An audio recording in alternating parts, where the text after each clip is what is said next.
Close Up is brought to you by the all-new Kia Sportage, driving design. Yes, the haves and the have-nots, that's the debate tonight. All week we've been highlighting the plight of beneficiaries, what life must really be like living hand-to-mouth. And then the latest rich list is published. Well, is this a slap in the face or a reality check? What struck us was the huge gap in fortunes. The value of the rich listers, for example, is up 20% from a year ago. But that is not helping those people we met this week. Got bills coming out of my ears. I wish I could work. Monica Tinifano has 6 children. He's number 6. Deb is struggling to fight cancer on a benefit.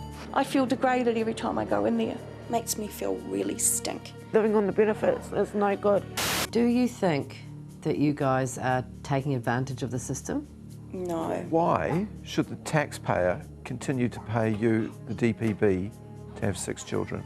Because it's the kids. Don't forget us down at the bottom. So just before coming to air tonight, I spoke with number 45 on the rich list and NBR publisher Barry Coleman and Daryl Evans, the chief executive of the Mangere Budgeting Service. I began by asking Daryl how he's noticing this pinch. I've never been so busy in my organisation. I've been there 9 years. We're funded to work with 304 families, and in the last 12 months, we're close to 2,000 families. So on a daily basis, the #1 request from any type of contact is request for food parcel assistance. And so fundamentally what has happened? I mean, are these people who can't cope because they literally do not have the money, or they just don't actually have the skills, or in some cases maybe the desire to do better for themselves? I think it's multiple. We have families who are completely over-indebted. We have families who don't earn enough money to start off with. We have beneficiaries. We also have the new term, the working poor. Those people where maybe there were 2 incomes over the last 12 months. We've seen one partner becoming redundant. Then we've seen the cost of living. Introduction of the emissions trading scheme, an increase of GST by 2.5%. Private rents, which is the biggest impact on most families, have risen 15% nationally over the last 12 months. And just in Manukau City, where I work, close to 7%. So the average person coming into our organisation is paying between 60 and 70% of their weekly income directly to the landlord. Barry, by the sheer maths of this, Daryl's right, isn't he? I mean, if the cost of living goes up 5.3% and your average wage goes up 2.3%, you've automatically, mathematically, gone back 3%. They've gone back, yes, but it's a tiny proportion of going back, and the incomes of people in the business sector have certainly gone back as well. So it's not just the people that Daryl's talking about, it's across the board. Companies have suffered losses and companies have suffered declines in profits, and that's not unusual when you've had a recession like this that's gone dragging down to its 3rd year. But when you say that, though, the rich list has gone up in value by 20%. They've gone up 20. Your average person's gone back by about 3%. So the gap, once again, by sheer maths, is widening.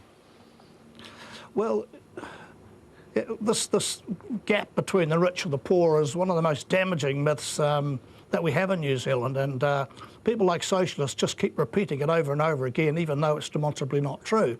The people who are poor in New Zealand today are enormously better off than they were if they were poor 50 years ago or poor 100 years ago. 100 years ago, they couldn't eat at all. Today, we've got a really good welfare system in place, much abused as I think it is.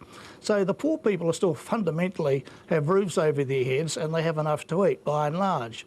Even by Daryl's own figures, the amount of people who need extra food is a really tiny number when you're talking of a city of over 1 million people. Indeed, but I'm not a socialist, but I give you the sheer maths once again. There are people going backwards and you guys are going up 20%. I mean, you can't argue with the numbers. Those numbers are too generalised to be true. There's a whole lot of people who are on the rich list 2 or 3 years ago, before the crash, who simply don't exist now, particularly the property developers. So the movement that you're seeing is being averaged out. So a lot of the people on the list would be worse off than they were 3 years ago. There's enough of them there who are doing well to take that average back up again. So it's not general across the board. Business has been hurt by this recession. It's not just something that all the pain is felt by the poor people down in South Auckland. It's not true. Okay, so if it is true, what do we do to fix it? How do we change it? I mean, how do we stop ourselves coming back in a year, 2 years, 3 years and saying exactly the same thing over and over and over again? Well, currently we've got a minimum wage which you simply can't go forward on $13 an hour. It's not enough to live. We absolutely need to do something about the accommodation supplements. The government are paying out over $1 million to landlords, and it needs to be reviewed and revamped. We absolutely need to create jobs that are sustainable long-term, and opportunities with regards to training, so people can go through an apprenticeship and come out with a real all of those job. things you just said, there have never been more apprenticeships, never been more training opportunities in this country. There is growth forecast in this country. Christchurch alone needs thousands upon thousands of joiners and builders and sparkies. I mean, there's opportunities galore in this country at the moment. There are, but the reality is when you're paying people $13 an hour, which many families are on, you simply cannot get out of the rut.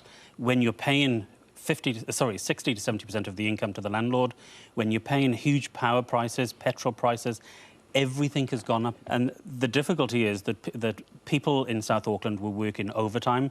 They were working on average 15 to 20 hours a week overtime every week. That was the cream on the milk. That's been cut. And the cream actually paid for the weekly food. And that's why we're now seeing in New Zealand an increase in child poverty.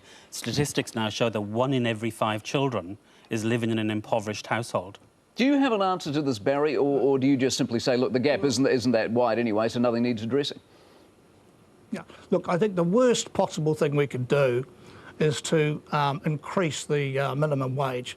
But no matter how many studies show, it's demonstrably true that if you lower that minimum wage, you get a lot more people employed. And all that army of young kids who've dropped out of school, who don't want to go to school, who've fried their brains on marijuana, who are basically only fit for labouring jobs or unskilled work, they're the ones who would be sopped up if we had a lower minimum wage. So the worst thing you can do is start talking about raising taxes. Getting more money from governments to help pay more rental costs is just not the answer for New Zealand. It's the road to ruin for us. We're on today along with Daryl Evans. Social Development Minister Paula Bennett gave us a statement today. Here's what she said. I am working with a group of ministers on welfare reform, and we intend to make changes to the system that would make it fairer both for those who receive welfare and for the taxpayers who help support them. And I am sure you've got something to say on all of this. Is Barry Coleman right? The poor have never had it better. Tell us what you think. You can join the online discussion now. Head to facebook.com/closeup.